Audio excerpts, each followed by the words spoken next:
Last week I made a video talking about certain things you're too grown for.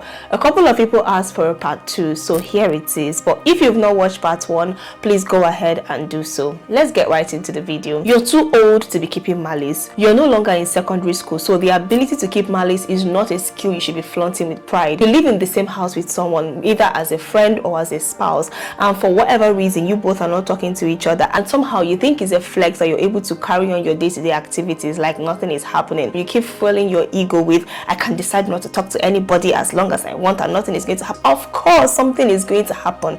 Something is happening to your mind, because what you're doing is inflicting yourself with bitterness and never allowing your mind to heal. In the same vein, you're too old to be expressing hurt via WhatsApp status. Someone hurts you or someone does something you don't like, instead of you to approach them and have a conversation about it, you go to your WhatsApp. Some people think they have sense, but they don't know I'm a lion. Pit is meant for those who dig pits, and trouble is given to those who want trouble. What's that? Doing things like that is not even just childish. It is sheer cowardice not to be able to directly tell people how they've offended you. If you need help with learning how to express hurt in a meaningful way, I've made a detailed video about that. I'll link it somewhere in the description. Another thing you're too grown for is not being able to apologize. You know, when a child does something naughty and adults around are like, say sorry now, say sorry to Jimmy. That's what some of us are expecting people to do to us. Except you're a child, nobody should be forcing you to apologize when you know you're clearly wrong. As a responsible adult, you should be able to reflect on your actions and have the humility to apologize if it's clear that you're in the wrong.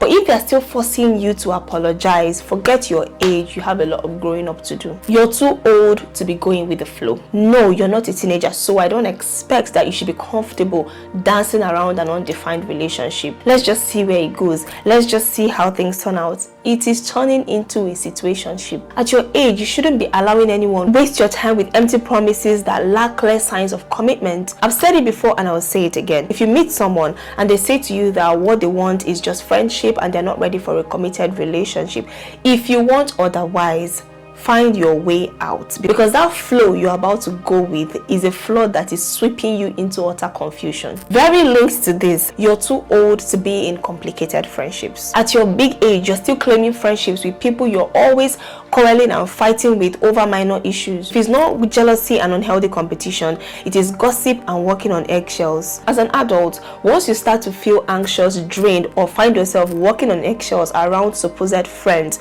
you should have enough self-respect to take yourself out of such friendship groups, at least for the sake of your peace of mind. Let me know in the comment section if there are other behaviors you think people are too old for. Don't forget to watch the part 1 of this video if you've not already done so, and I will see you in my next video.